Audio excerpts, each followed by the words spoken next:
ক্লাবের উদ্দেশ্যে বলছি, আপনারা আপনাদের প্রতিমা 7 পা ঘুরিয়ে নেবেন, ঘুরিয়ে নিয়ে রেডি থাকবেন। মিতুরা ক্লাবের প্রতিমা 7 পা ঘুরিয়ে নাও। গোলকদা ক্লাবের প্রতিমা 7 পা ঘুরিয়ে নে।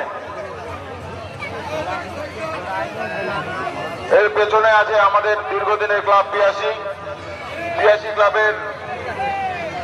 ক্লাবের প্রতিমা নিরঞ্জনের পথে আসছে।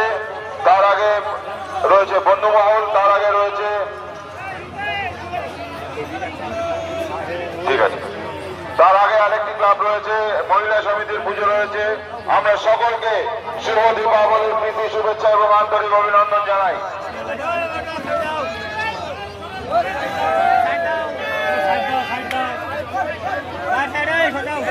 চন্দ্রকান্ত দে, আপনি সপ্তশিবার মধ্যে থাকলে আমাদের কাছে আসবেন। চন্দ্রকান্ত দে,